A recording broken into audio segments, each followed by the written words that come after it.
تو اس افواہ کا رزلٹ کیا ہوا کہ بیعت رضوان ہوئی. آپ نبی کریم صلی اللہ علیہ وآلہ وسلم اور تمام صحابہ کرام رضوان اللہ تعالیٰ علیہم اجمعین نے آپ نبی کریم صلی اللہ علیہ وآلہ وسلم کے ہاتھ پر بیعت کی کہ حضرت عثمان رضی اللہ تعالیٰ عنہ کی شہادت کا بدلہ لیے بغیر یہاں سے نہیں جائیں گے. خیر حضرت عثمان رضی اللہ تعالیٰ عنہ بھی تشریف لے آئے اور پھر اس کے بعد مشرکین مکہ نے اپنا سفیر بھیجا اور ایک معاہدہ تحریر کیا گیا. صلح مشرکین مکہ نے کی اور ان کا ٹارگٹ یہ تھا کہ انہیں اس سال حج نہیں کرنے دینا، عمرہ نہیں کرنے دینا. آپ نبی کریم صلی اللہ علیہ وآلہ وسلم صلح چاہتے تھے اور آپ نے یہ صلح کی. دفعات کیا ہیں کہ مسلمان اگلے سال آئیں گے اور صرف 3 روز قیام کریں گے، تلوار میان میں ہوگی، یعنی ابھی یہاں سے واپس چلے جائیں. 10 سال تک جنگ نہیں ہوگی. یہ مسلمان یہی چاہ رہے ہیں کہ ہم مدینہ میں امن ہو جائے، سکون ہو جائے. آپ کو معلوم ہے جس معاشرے میں امن نہیں ہوتا وہ معاشرہ کبھی ترقی نہیں کر سکتا. تو آپ نبی کریم صلی اللہ علیہ وآلہ وسلم کو اللہ کا بھی حکم تھا، آپ کو بھی اس چیز کا ادراک تھا کہ امن چاہیے. قبائل کو عہد میں شامل ہونے کی اجازت تھی. ایک اوپن معاہدہ کر لیا، جو قبیلہ جس فریق کے ساتھ چاہے، یعنی 2 بڑے فریق بن گئے، جو جدھر چاہے چلا جائے. اب یہ والی شک بھی مسلمانوں کے خلاف ہے کہ مکہ سے کوئی بھاگ کر اگر مدینہ جائے گا تو اسے واپس کر دیا جائے گا، اور اگر مدینہ سے کوئی بھاگ کے مکہ آئے گا تو اسے واپس نہیں کیا جائے گا. اب یہ معاہدہ طے پا گیا. بہرحال ایک ایسا معاہدہ تھا جس پر بظاہر تو یہ لگ رہا تھا کہ یہ مسلمانوں کے خلاف ہے، اسلام کے خلاف ہے، لیکن ہم دیکھ رہے ہیں کہ جیسے یہ معاہدہ ہوا اور اللہ کی طرف سے فتح کی خوشخبری آ گئی اور تبلیغی سرگرمیاں شروع ہو گئیں. یہاں پہ میں آپ کو ایک چھوٹا سا واقعہ عرض کرتا چلوں کہ اب اللہ کے نبی صلی اللہ علیہ وآلہ وسلم صحابہ کو حکم دے رہے ہیں کہ جناب واپس جانا ہے، معاہدہ ہو گیا ہے. اب صحابہ احرام کھولنے کے لیے تیار ہی نہیں ہیں. اب یہاں پر آپ نبی کریم صلی اللہ علیہ وآلہ وسلم اپنی بیگم صاحبہ سے مشورہ کرتے ہیں کہ میں انہیں کہتا ہوں اور یہ ہیں کہ کیا کروں. تو ام المومنین مشورہ دیتی ہیں کہ یا رسول اللہ، آپ اپنی قربانی کا جانور ذبح کریں اور حلق کریں، تو آپ دیکھیں گے کہ یہ پھر سارے کریں گے. اور ایسا ہی ہوا. جیسے آپ نے یہ کیا، آپ نے احرام کھولا، تو جناب پھر دیکھ رہے ہیں کہ صحابہ کرام جناب سارے کے سارے یہی عمل کر رہے ہیں. اب اس کا نتیجہ دوسرا مرحلہ کہ اب تبلیغی سرگرمیاں شروع ہو گئی ہیں، بادشاہوں کے نام خطوط بھی لکھے جا رہے ہیں. اب جو دیگر جنگی سرگرمیاں ہیں، صلح حدیبیہ پیش خیمہ ہے فتح خیبر کی، اور فتح خیبر پیش خیمہ ہے پھر فتح مکہ کی. تو اب غزوہ خیبر ہوتا ہے. صرف بیعت رضوان والے جو صحابہ کرام رضوان اللہ تعالیٰ علیہم اجمعین تھے انہیں جانے کی اجازت ملی. بڑا مشہور واقعہ ہے، حضرت علی مرتضیٰ رضی اللہ تعالیٰ عنہ نے جو مرحب تھا اسے جہنم واصل کیا اور اللہ تعالیٰ نے فتح دی. اسی طرح ایک اور مارکہ موتا ہے. قیصر روم کے گورنر جو تھے کا جو گورنر تھا، تو اس نے نبی کریم صلی اللہ علیہ وآلہ وسلم کے سفیر حضرت حارث بن عمیر رضی اللہ تعالیٰ عنہ کو شہید کر دیا. تو آپ نبی کریم صلی اللہ علیہ وآلہ وسلم نے اس کی سرکوبی کے لیے 3000 کا لشکر بھیجا، اور اس کے سپہ سالار جو تھے وہ حضرت زید بن حارثہ، جو آپ نبی کریم صلی اللہ علیہ وآلہ وسلم کے منہ بولے بیٹے ہیں، وہ تھے. اور سیکنڈ کمان جو تھی وہ حضرت علی المرتضیٰ رضی اللہ تعالیٰ عنہ کے بھائی حضرت جعفر طیار رضی اللہ تعالیٰ عنہ تھے، اور تھرڈ کمان حضرت عبداللہ بن رواحہ رضی اللہ تعالیٰ عنہ کے پاس تھی. اب یہ لشکر جب وہاں پہنچا تو جا کے دیکھا تو رومی لشکر کی تعداد تو گنتی میں ہی نہیں آ رہی ہے، لاکھوں کی تعداد تھی. یہ صرف 3000 تھے. چونکہ اب صحابہ کرام تھے، اب یہ تو نہیں ہے کہ وہ 2 لاکھ کے لشکر کو دیکھ کر تو واپس آ جائیں. صحابہ کرام نے کہا یار اللہ کے نبی نے بھیجا ہے، اب ہم یہاں سے واپس کیسے جائیں گے؟ تو اس پر صحابہ آگے بڑھے، ظاہر ہے وہ اتنا بڑا لشکر تھا، تو پہلے حضرت زید بن حارثہ شہید ہوئے، پھر حضرت جعفر طیار بھی شہید ہو گئے، پھر جیسے ہی جھنڈا حضرت عبداللہ بن رواحہ نے سنبھالا تو حضرت عبداللہ بن رواحہ بھی شہید ہو گئے۔ اب یہ دن ختم ہوا تو اگلے روز حضرت خالد بن ولید رضی اللہ تعالیٰ عنہ اب اسلام قبول کر چکے تھے اور اسی لشکر میں شریک تھے،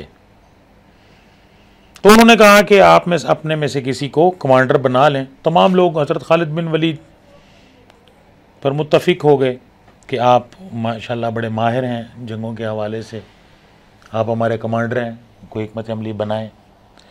تو آپ نے حکمت عملی بنائی کہ جو دائیں لڑ رہے تھے انہیں بائیں کر دیا، جو بائیں لڑ رہے تھے انہیں دائیں کر لیا، جو آگے لڑ رہے تھے انہیں پیچھے کر دیا، جو پیچھے لڑ رہے تھے انہیں آگے کر دیا، اور اسٹریٹجی یہ بنائی کہ اب ان کے ساتھ لڑنا نہیں ہے چونکہ وہ تعداد میں بہت زیادہ ہیں، اب ان کو پیچھے کی طرف لے کے آنا ہے۔ تو جیسے ہی لڑائی شروع ہوئی تو مسلمان اتنی بہادری کے ساتھ لڑے کہ حضرت خالد بن ولید رضی اللہ تعالیٰ عنہ فرماتے ہیں کہ میں نے اتنے کافروں کو جہنم واصل کیا کہ میری 10 تلواریں گھس گئیں، اتنے لوگوں کو، تو اتنی بہادری کے ساتھ لڑے۔ تو آپ نبی کریم صلی اللہ علیہ وآلہ وسلم کو بھی دکھایا گیا مدینہ منورہ میں ہی، تو آپ نے فرمایا کہ حضرت زید شہید ہو گئے، حضرت جعفر طیار بھی شہید ہو گئے، حضرت عبداللہ بن رواحہ بھی شہید ہو گئے، اور اللہ کی تلوار چل رہی ہے۔ یہیں سے حضرت خالد بن ولید رضی اللہ تعالیٰ عنہ کو سیف اللہ کا لقب آپ نبی کریم صلی اللہ علیہ وآلہ وسلم نے اسی مارکے کی بنیاد پر دیا تھا۔ اب ہم آتے ہیں فتح مکہ کی طرف۔ اس غزوے کا سبب کیا ہے؟ میں نے آپ کو جیسے بتایا تھا کہ یہ ایک صلح حدیبیہ ایک اوپن معاہدہ تھا۔ اچھا، صلح حدیبیہ ویسے تو بظاہر تو اس وقت دیکھا جائے تو سارا ان کے حق میں تھا، مشرکین مکہ کے، اور بے شمار ایسے واقعات ہیں کہ جو آپ نبی کریم صلی اللہ علیہ وآلہ وسلم نے انہیں واپس کیا مسلمانوں کو، لیکن اب یہی جو دفعہ تھی اسی دفعہ کو خود انہوں نے مشرکین مکہ نے ختم کیا۔ یعنی اسی وقت کا واقعہ ہے، ابو جندل کا واقعہ ہے، اور اس طرح کے بے شمار واقعات ہیں۔ اچھا، ایک واقعہ ایسا ہے کہ ایک صحابی آئے مکہ سے، تو ادھر سے جناب مکہ سے 2 مشرکین مکہ بھی آ گئے واپس لینے کے لیے معاہدے کی روح سے۔ آپ نے کہا ٹھیک ہے۔ اب وہ جب لے کے جا رہے ہیں، وہ صحابی ماشاءاللہ بڑے بہادر اور بڑے سمجھدار تھے، تو انہوں نے راستے میں ہی انہیں جو مشرکین جو تھے 2، ان میں سے ایک کو قتل کر دیا اور دوسرے کو زخمی کر دیا، اور پھر واپس اللہ کے نبی کے پاس آ گئے۔ اب وہ جو زخمی تھا وہ واپس آ گیا، اور اس پر اللہ کے نبی نے انہیں کہا کہ بھئی میرا تو معاہدہ ہے، میں تو معاہدے کی پاسداری کروں گا، تو صبر کریں، اور ان کو تلقین کیا، اور ساتھ میں ہنٹ بھی دے دیا یہ آدمی ہے بڑا سمجھدار، اگر یہ کوئی بڑا کارنامہ سر انجام دے سکتا ہے۔ تو وہ سمجھ گئے کہ یہاں پر آئیں گے تو اللہ کے نبی تو ظاہر ہے اس کی وہ کریں گے، جو معاہدہ ہے اس کی پاسداری کریں گے۔ تو اس پر اب اس نے وہ جو ویسے ہی زخمی تھا اسے جہنم واصل کیا اور راستے میں رک گیا۔ اب جو بھی مکہ سے ہجرت کر کے آ رہا ہے، مسلمان ہو کے آ رہا ہے، اب انہوں نے راستے میں روک لیا اور ایک ٹیم بنا لی، اور جو قافلے جا رہے تھے مشرکین مکہ کے، ان کے ساتھ چھیڑ چھاڑ شروع کر دی۔ اب مشرکین مکہ نے کہا کہ یہ تو جناب ہمارا آپ کا بندے جو ہیں وہ ہمیں تنگ کر رہے ہیں۔ انہوں نے کہا ہمارے نہیں ہیں، وہ آپ کے ہیں، انہیں میرے پاس آنے کی اجازت دیں تو یہ مسئلہ ختم ہو جائے گا۔ تو انہوں نے وہ شک ختم کر دی۔ تو یہ اب انہوں نے یہ دیکھا کہ یہ معاہدہ ہم نے اپنی مرضی کا کیا، لیکن مسلمان جو ہیں وہ بڑی تیزی کے ساتھ فتوحات بھی کر رہے ہیں، اور تو اب بنو بکر نے بنو خزاعہ پر حملہ کر دیا۔ یہ ایک اوپن معاہدہ تھا، اور بنو خزاعہ چونکہ ہمارے ساتھ تھے. تو آج اور اس کے بعد ابو سفیان نے، مشرکین مکہ نے صلح حدیبیہ کو جناب معاہدے کو توڑنے کا اعلان کر دیا. آپ نبی کریم صلی اللہ علیہ وآلہ وسلم نے کو جب یہ پتہ چلا تو آپ نے خاموشی کے ساتھ، اخفاء کے ساتھ صحابہ کرام رضوان اللہ تعالی علیہم اجمعین کو حکم دیا روانگی کا. ابو سفیان کو جب پتہ چلا تو وہ مدینہ آئے. بے شمار واقعات ہیں، وقت بہت کم ہے. حضرت ام حبیبہ رضی اللہ تعالی عنہ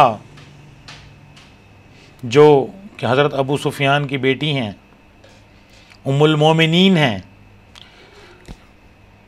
بیٹی کے پاس باپ آتا ہے تو بیٹی بستر بچھاتی ہے، لیکن یہاں بیٹی بستر لپیٹ رہی ہے کہ بابا آپ میرے بابا تو ہیں لیکن آپ مشرک ہیں، یہ نبی کا بستر ہے، یہاں پر آپ کو نہیں بٹھا سکتی. آپ نبی کریم صلی اللہ علیہ وآلہ وسلم نے بھی ابو سفیان کو کوئی جواب نہ دیا. حضرت ابو بکر صدیق، حضرت عمر فاروق، حضرت تمام کے ساتھ پاس وہ گئے اور وہ جو معاہدہ جس کو توڑا ہے اس کو دوبارہ بحال کرنے کی کوشش کی، لیکن کچھ نہ بنی.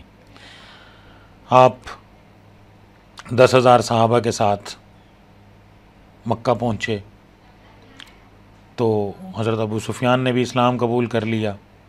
اسلامی لشکر مکہ میں داخل ہوتا ہے. خانہ کعبہ میں آپ نبی کریم صلی اللہ علیہ وآلہ وسلم نماز ادا کرتے ہیں، قریش سے خطاب کرتے ہیں، عام معافی کا اعلان کرتے ہیں. یہ ایک تاریخ میں لیکن جتنی بھی فتوحات ہوئیں کیا رزلٹ نکلتا ہے. جو فاتح ہوتا ہے کیا کرتا ہے، لیکن یہاں پہ آپ نبی کریم صلی اللہ علیہ وآلہ وسلم نے عام معافی کا اعلان کیا. لا تثریب علیکم اليوم. اور وہ ایک کمانڈر تھے، انہوں نے کہا کہ آج بدلے کا دن ہے. آپ نے جھنڈا واپس لے لیا.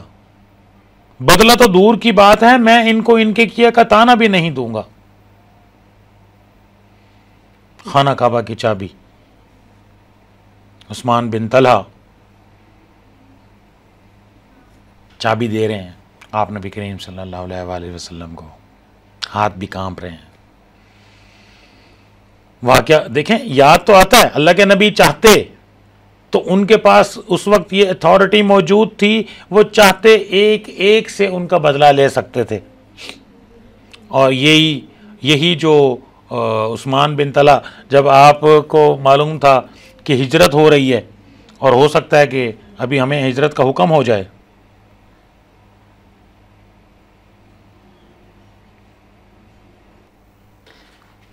تو آپ نبی کریم صلی اللہ علیہ وآلہ وسلم نے کہا عثمان بن طلحہ سے کہ یہ دروازہ کھول دیں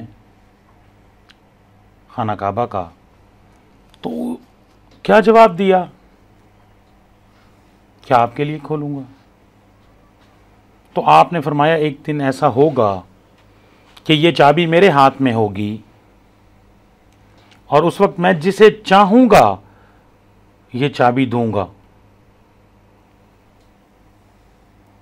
تو اس وقت عثمان بن طلحہ نے کیا کہا؟ تو کہ کیا اس وقت یہ سارے سردار مر چکے ہوں گے؟ کیا اس وقت قریش کی عزت ختم ہو چکی ہوگی؟ آپ نے فرمایا نہیں، قریش کی عزت ختم نہیں ہو چکی ہوگی، وہ قریش کی عزت میں اضافہ ہو چکا ہوگا اس وقت. تو وہ ساری باتیں عثمان بن طلحہ کے ذہن میں آ رہی ہیں. اور ساتھ میں یہ بھی پتہ ہے کہ یہ چونکہ عام معافی کا اعلان ہے، مجھے بھی کچھ نہیں کہا جائے گا. اب ادھر سے